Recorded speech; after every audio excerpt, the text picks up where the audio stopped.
Bonjour à tous. Déjà, je voulais vous dire un grand merci d'être là pour votre fidélité sur la chaîne Levier de rentabilité. On voit que la communauté grandit. C'est super encourageant. Ça prouve que dans nos PME, on a plein de méthodes concrètes pour aller chercher de la performance et ça fait plaisir. Bon, on rentre direct dans le vif du sujet. Est-ce que ça vous est déjà arrivé de vous retrouver face à un fournisseur, de négocier avec lui et d'avoir l'impression de parler à un mur? Le gars lâche rien, pas un centime, même avec vos volumes, même avec votre historique. On se dit il est têtu ou je n'ai pas les bons arguments. Mais en fait, la vérité est parfois ailleurs. C'est parfois une erreur d'aiguillage pure et simple. C'est un peu comme si vous essayiez de visser une vis avec un marteau. Vous essayez de sortir de la productivité chez un fournisseur qui, lui, stratégiquement, il a décidé d'être tout sauf productif. Il a décidé d'être différent. Aujourd'hui, je vous montre comment utiliser un outil classique, les trois stratégies de porteur, mais version achat, commando achat.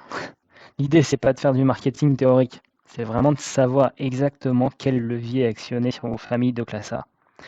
Si vous vous trompez de cible, de fournisseur, vous détruisez votre marge. Dans nos boîtes, on a souvent un vieux réflexe. On se dit que tout le monde veut vendre plus ou moins cher. On se dit, plus je lui donne de volume, plus il va baisser ses prix. Mais en réalité, c'est faux. On essaye d'uniformiser tout, on balance la même consultation à 5 boîtes qui n'ont absolument pas le même modèle économique.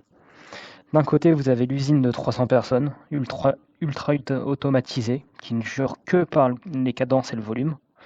De l'autre, vous avez le petit expert agile qui fait du sur-mesure de haute voltige. Si vous demandez du spécifique au gros, il va vous massacrer sur les délais.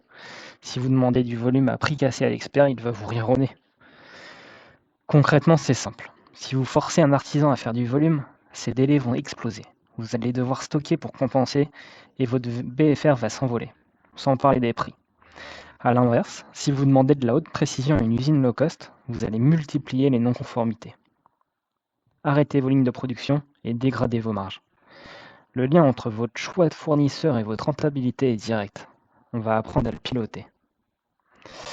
Tiens, je vous raconte une mission d'audit que j'ai fait récemment dans une belle PME industrielle. Le patron vient me voir un peu dépité. Écoute, je comprends pas. Ma famille packaging et carton, c'est devenu n'importe quoi.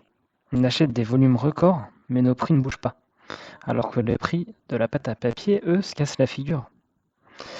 Ok, on ouvre le RP, on sort l'ABC fournisseur, je tombe sur le fournisseur historique. Appelons-le fournisseur X. Ils font 250 000 euros d'achat par an. Je regarde ce qu'ils achètent vraiment, des cartons standards, mais avec une impression spécifique, un vernis spécial, et surtout une livraison en petite quantité 2 fois par semaine. Je demande à l'acheteur pourquoi on est chez ce spécialiste du luxe pour des cartons de transport. Il me répond parce qu'ils sont ultra réactifs et que la qualité d'impression est vraiment top. En utilisant Porter, j'ai montré à l'acheteur que ce fournisseur était en pure différenciation. Son modèle, c'est le service premium et le sur-mesure graphique. Son coût de revient est structurellement haut car il a des machines d'impression ultra complexes qui ne sont pas faites pour tourner à pleine balle sur du standard. Si on lui demande moins 10%, c'est lui demander de perdre de l'argent. On a donc fait l'exercice. On a listé les acteurs. On a trouvé un fournisseur Y. Son truc, c'est la domination par les coûts. Des lignes de production de 100 mètres de long qui sortent des milliers de mètres carrés à l'heure. En simplifiant l'impression, en passant sur des formats standards pour 40% de la gamme, on a basculé ces volumes chez ce gros faiseur. Le résultat, c'est 30 000 euros de gain direct, en quelques mois. Bam! Pourquoi? Parce qu'on a mis le bon besoin en face de la bonne stratégie. On a arrêté de payer pour un service de luxe pour des produits qui n'en avaient pas besoin. Bon, comment vous faites lundi matin en arrivant au bureau? On ne va pas rester dans la théorie, je vous montre les 4 étapes concrètes pour le mettre en place chez vous. La première étape, c'est de sortir la loupe. On perd pas son temps à faire ça pour les ramettes de papier. Reprenez votre Pareto famille, celui qu'on a vu ensemble dans la première vidéo sur la cartographie achat, et choisissez une famille de classe A, un truc qui pèse. Faites-le pas sur n'importe quoi, faites-le vraiment sur des familles stratégiques. La deuxième étape, c'est de scanner le marché. Prenez une feuille blanche, listez vos 5 fournisseurs actuels si vous en avez 5, et 5 nouveaux noms par exemple. Des fournisseurs que vous avez en tête depuis un moment ou par rapport à un petit sourcing que vous faites rapidement. Pour chacun, l'idée, c'est de remplir 3 colonnes. La première, le prix. Est-ce qu'ils sont connus pour être le moins cher? En deuxième colonne, le petit plus. Qu'est-ce qu'ils ont que les autres n'ont pas? Est-ce qu'ils ont un brevet? Est-ce qu'ils ont une logistique de guerre? Est-ce qu'ils ont une marque spécifique qui est reconnue?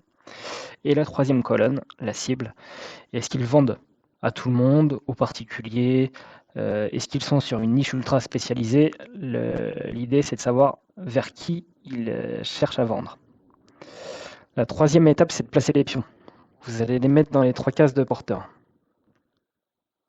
Vos 10 fournisseurs que vous avez sélectionnés avant, ou potentiels fournisseurs. Ça, vous allez le mettre dans la domination par les coûts. Donc c'est vraiment le l'idole industriel, pâturiture du volume du prix, point. Soit dans la colonne différenciation, ça peut être le Apple du secteur, c'est cher, mais ça règle des problèmes techniques que personne d'autre ne sait gérer. Ou dans la troisième colonne, sur la focalisation ou la niche, les gars, ils font qu'un seul truc, mais ils le font mieux que tout le monde, pour un petit groupe de clients.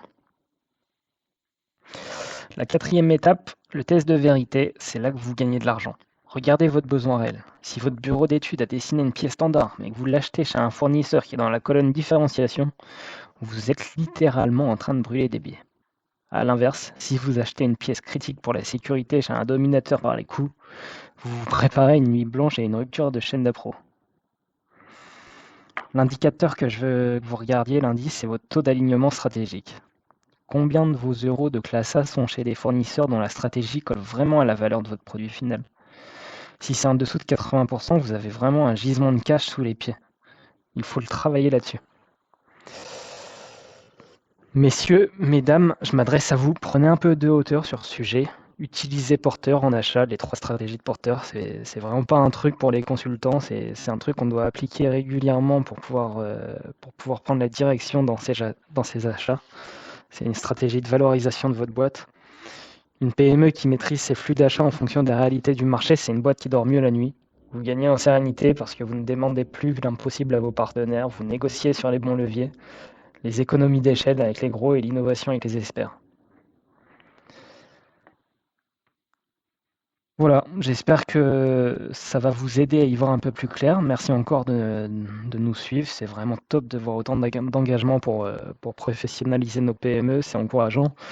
Si ça vous a parlé, si vous avez eu un petit déclic, abonnez-vous, mettez-moi un pouce bleu et partagez la vidéo à un confrère qui galère dans ses négos. C'est comme ça qu'on fait avancer le réseau. Restez bien avec nous. D'ici là, lâchez rien et optimisez bien vos leviers.